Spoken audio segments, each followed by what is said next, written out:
Yep, there's Akihiko. Really cool dude. How could you not go hang out with Akihiko? Keep looking for the girl.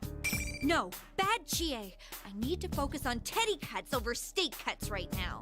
I mean, just teddy. I gotta stop getting sidetracked and go to the announcement room. I slammed the window shut and forced myself to turn away from the temptation of steak. Goodbye, Aya Special Steak Bowl. Our love is not meant to be, for now. Once this case is solved, I'm going to treat myself to a steak bowl as a reward for all my hard work. Stop making me hungry. All right, here I go. I'm suddenly motivated beyond anything I felt today. But that doofus in the cape, who could he be? You're the doofus here.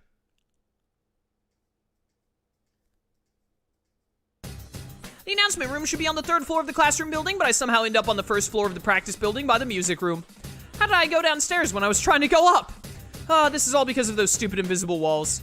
I have to go all the way around this stupid school to get anywhere. It makes me so mad. Whatever the reason, I have to go into this room now. I swallow hard.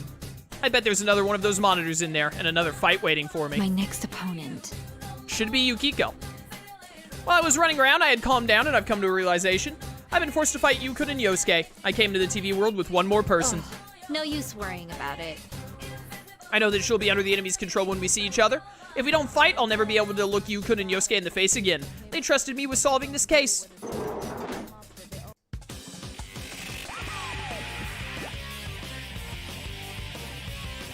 I make up my mind and enter the music room. As I expected, the large monitor near the ceiling blinks on when I shut the door behind me. Again, it's Teddy in that weird getup. I'm used to it by now. Jeez, I was getting tired of waiting for you. You're such a tease, Chie-chan. Then you should have made it easier to get to where I was going. All these invisible walls are a pain in the ass. Ooh, is someone angry? Well, then let's get right to it.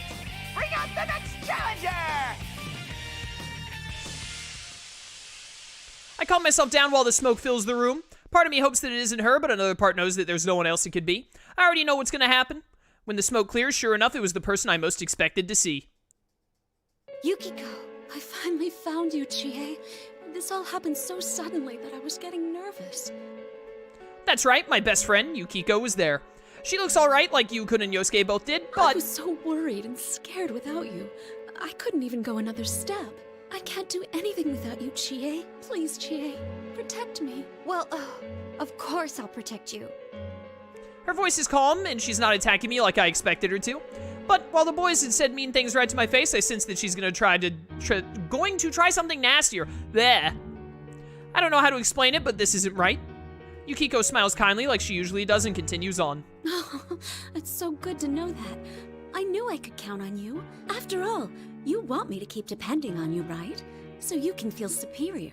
You act like my best friend, but you're just using me, aren't you? Yukiko's saying exactly what my shadow had said last year, when it was the embodiment of my weakness trying to destroy me. But to hear them again and from Yukiko herself makes it so much more painful. There was a time when I thought that, but that ended last year. Yes, that's about the past. I faced my true feelings, the ones that I didn't want to see, and I overcame them. I'm not going to lose myself just from hearing them again. Still, Yukiko has a troubled expression like she's dealing with a difficult child. It's okay, Chie. I'm completely worthless. I exist for you. If you abandon me, I can't go on. My dependence on you is my only redeeming quality. Stop that! Don't say those things about yourself. This is not Yukiko. It's not Yukiko. And even though I know that, seeing her face and hearing her voice when she says that, it makes me remember again. That cowardly relief I felt when I knew that Yukiko envied me. I'm just the way you want me to be, Chie. No, that's not true. Stop saying that! I don't want this at all. I cover my ears to keep from hearing any more of it. Yukiko laughs. But didn't you create this world because you wanted to hear that? I created it. I like you, Chie. How fragile your heart is. How twisted with jealousy you are. Everything about you is so pitiful. Her methods of slowly cornering her prey are exquisite. Does the carnivore stand a chance against Snow Black? When she hears Rise-chan's announcement, Yukiko readies her fan. A graceful pose, so elegant and feminine. I could never mimic that. We're like Beauty and the Beast. Come, Chie, my loathsome beast. That taunt actually calms me down a little. This is not Yukiko. This must be part of those rules to make me fight. The person I am now, and even the person I was back then, would never wish for Yukiko to be like this. While I tell myself that, I'm ready for the fight. Rise-chan's joyous shout echoes through the room. The catfight of the century is about to begin! Let's see your claws! Ba-da-bow, bow, bow. Ba-da-bow, bow, bow. Scene 9. I guess 7 and 8 were the Akihiko bits, huh?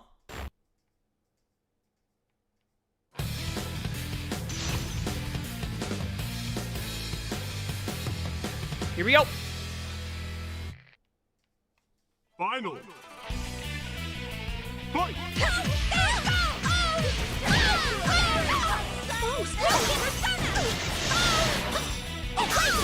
Whoa, calm down there, calm down there. Punch, punch, punch.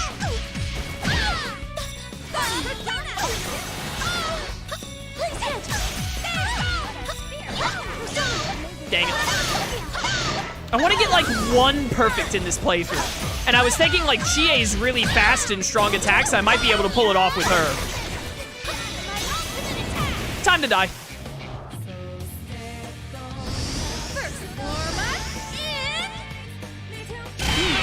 Amazing, Chie. Later, sucker. Be water.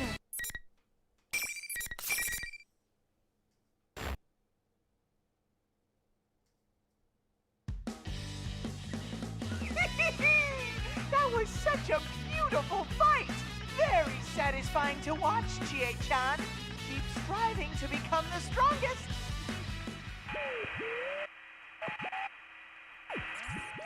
When I glare at the monitor, Teddy laughs even more nastily before cutting off the transmission. There's a mountain of things I want to say, but right now I need to focus on Yukiko. I fought against her. No matter what the reasons were, I fought my best friend. Yukiko, are you okay? I'm sorry I couldn't go easy on you. Chie? Oh, thank goodness. You're back to normal. Huh? I knew something was wrong, or you never would have said those things. She believed in me, even though the fake me must have said some horrible things to her. I can't even say thank you or I'm sorry. I feel like if I do, I'll start crying. Instead, I clench my fists, the same fist that I had used to hurt Yukiko. Yukiko, hear me out. I think I'm starting to understand how this world works. I tell her what had happened to me up until now, about how the rules say only the winner can leave the area and that Yukon and Yosuke are both safe. And that I'm trying to reach the announcement room right now in pursuit of a suspicious girl that was with Teddy.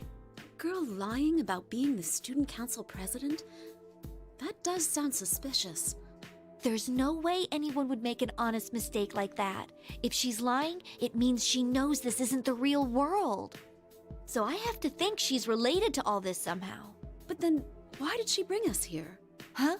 You know, that's a good question. Even if she was the one behind this, why would she single us out by name? Neither me nor Yosuke knows who she is. How could someone we've never met choose us for this? Assuming she's behind this, she must have some plan in mind. Something she wants to accomplish by holding this Grand Prix. A plan, huh? See how we've been forced to fight? I think this Grand Prix is necessary for whatever reason. But what would she gain from making us fight like this? I don't get it. A story mode for a fighting spinoff? That's probably your main purpose. If we were chosen, that means that whoever's doing this obviously knows about the investigation team and personas.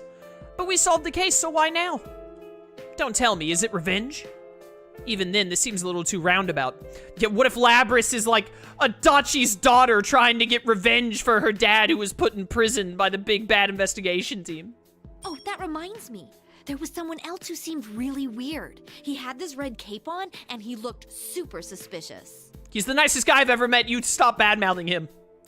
A red cape? Whoa, no need to get all excited. Anyway, we can find all this out if I go to the announcement room. I'll get some answers out of whoever's there.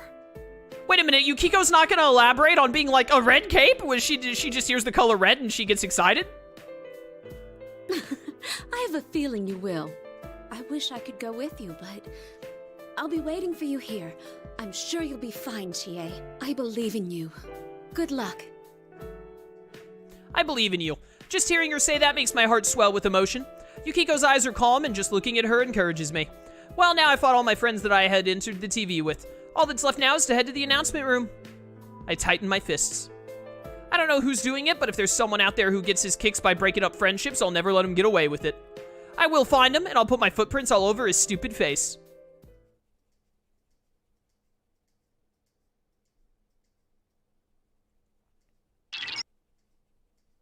Senpai! Chie-senpai, can you hear me?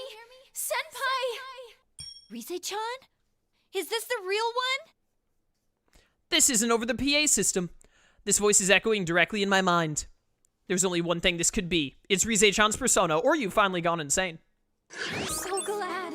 Ever since this weird fake Teddy kidnapped me, I've been all alone. The others are fighting each other, too. I can tell from her voice that Rise-chan is courageously wiping away tears. Ah, it really is the real Rise-chan. She wasn't really trying to insult us after all. I feel so much relief that I almost tear up too. He was watching me this entire time, so I couldn't use my persona. Good thing I got in touch with you. Are you okay, Chie-senpai? You're not hurt, are you? I'm fine, but what did you mean by being watched? Are you okay? Rise-chan tells me what had happened to her up until now. It turns out that once the first half of Golden Week was over, she came back to Inaba from the city. Something bumped into her and she fell into a TV. When she woke up, she was trapped in the room she was being kept in, and Teddy was watching her the entire time to make sure she didn't use her persona. No matter how many times she asked Teddy why he did it, he would ignore her questions and laugh. But Teddy had suddenly left the room to look for something, and Rise-chan finally had a chance to get in contact with someone. I guess Rise-chan's voice over the PA system was actually Teddy using her voice too. Why Teddy suddenly left her alone is a mystery, but it's good to know that I can rely on her persona. Rise-chan has a special persona to communicate with others, find people, and even figure out their strengths and weaknesses. Yeah, I know what a Navi and Persona games are. She can look into everything we can't figure out. Oh, is that why she was being held hostage? Huh, I guess kidnapping her was a pretty smart move on our enemy's part then. I should ask her as much as I can while she can still communicate with me like this. Can you tell where Teddy is? Yeah, are you going to go after him? There was this girl I didn't recognize with him. She might be the cause of all this. All right, let me take a look. I wonder how much time this will take. I was about to comment about that, but the results came back in seconds. There he is. But I sense something odd next to him. What is that? It's not a shadow, but it doesn't seem human either. Are you talking about that fake president? That's gotta mean she's the culprit. All this stuff with invisible walls and making us go nuts while talking to each other, there's no way a normal person could do this. I mean, of course that's the case. And if they're in this world, then at the very least, they're a persona user. Looks like she really may be the culprit. But after thinking that far, I suddenly remember someone else. There was one other odd person besides that girl. Hey, Rise-chan, is there someone else besides us in this school? I saw a dude in a weird red cape. He up and jumped out of the window. Who does that? Awesome people do! Well, apart from our usual group, I only sense shadows here. But be careful. Some of them are pretty big. Are there some little ones, too? Those silhouettes of students were kind of like shadows. Well, I'm not worried about the small fry. Wait, does that mean Red Cape Man is a shadow? But whose shadow would he be? I wonder if because the Persona 3 cast has personas, if when Rise picks up their signal, she only sees them as big shadows. She doesn't know how else to, like, understand who they are because they didn't get personas the same way that the Persona 4 cast does. Red, could it be Yukiko's then? No. That was definitely a guy. I mean, he did look and act pretty weird, but he didn't seem like a shadow. I'm gonna deal with Teddy first. Rise-chan, can I ask you to point the way to him? Sure thing.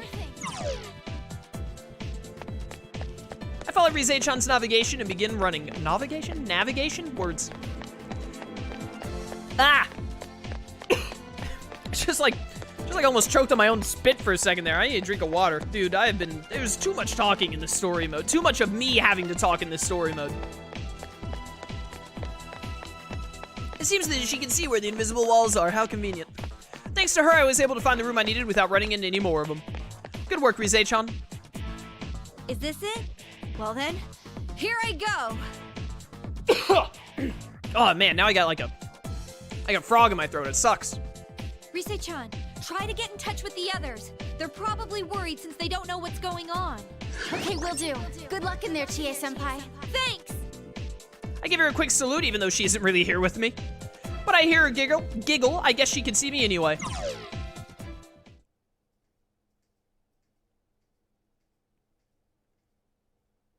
Now that I think about it, does this mean I'm gonna have to fight that girl? Well, there's no point in worrying about it. I make up my mind and open the door. Freeze! Put your hands up! The two inside the classroom turn around in surprise. The girl with Teddy is the one I saw earlier, the one calling herself the student council president. Actually, now that I get a close look at her, she's a real beauty. I mean, even I can see it. I finally found you. I hope you're prepared. Is everyone in this game attracted to Labris physically? Like, not a single person in this game can go by without saying, like, man, she's hot, dude. You're that Chie-san who's fighting in the Grand Prix, right? Who are you? Why are you holding this ridiculous tournament? We've been through hell today, you know. You're gonna give me some answers right now. Ooh, you're so cool, Chie-chan. Just like a police officer. Yeah, and you're a bear. Except not really. You're a dude pretending to be a bear. Teddy's voice is sarcastic and slimy, not like his normal voice at all. He must be like everybody else was, controlled somehow. Yeah, I bet this fake president girl's the one doing it too. Teddy, you're being tricked. I know you're not really the host of this. You're just not in your right mind. Come over here and we'll go back together. It's creepy to hear you coax me like that. I'm not going with any carnivore. I bet you're after me for my sweet, delicious bear claws. What? I'm not interested in your meat at all. I wanna die. You're sweet, huh? I wanna die! That came from my stomach, not from my brain. I didn't mean to say that at all, I swear. I mean, that totally made me sound like someone who kills people to eat them, and I don't, okay? Ah, she's gonna eat me. Just kidding. Actually, you're the one people are after, Chie-chan. Everyone's got the hots for you, you know. No one with more than 5 brain cells. Did you know that Yosuke likes you? He said he's head over heels over you, even more than that dead girl he liked. Huh? Kanji likes you too. Of course he would though, since you're a very manly girl. Even Sensei, he told me you're the cutest. All of these statements are dead lies. Hey, what are you saying? I was wondering what kind of insult he was gonna say next, but I wasn't expecting him to try to flatter me to death. Even though I know he's not in control of what he's saying, I can't keep from blushing. Teddy smirks like he can read my thoughts and continues his words of praise. Cuter than the famous idol Rise-chan, the ace detective Nao-chan, and the beautiful innkeeper Yuki-chan. Just lie after lie.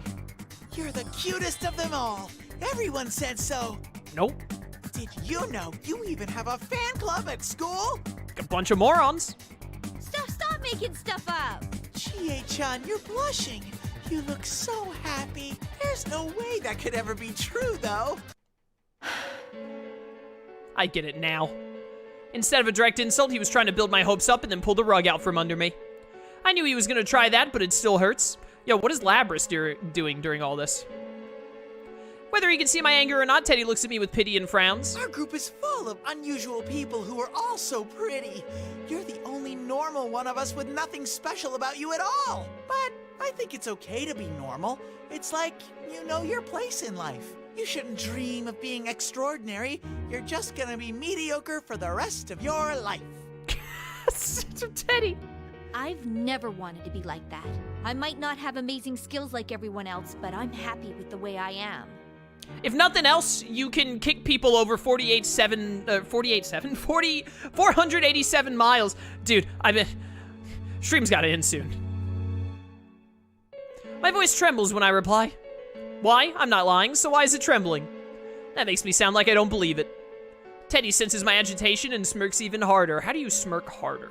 Ooh, didn't your mother tell you not to lie? You want to be a beloved hero, and you'll step on anyone to reach that goal. That's what makes you weak. No, if I hear any more of this, I'll give in to the enemy's tricks. Teddy isn't in his right mind. Kick him in the nose. He's being controlled by the enemy. Then? That's right. It's pointless to argue with you when you're being controlled. Let me bring you to your senses first.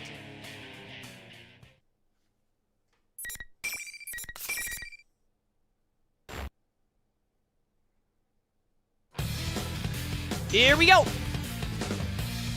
Teddy's eyes in his battle thing are so funny.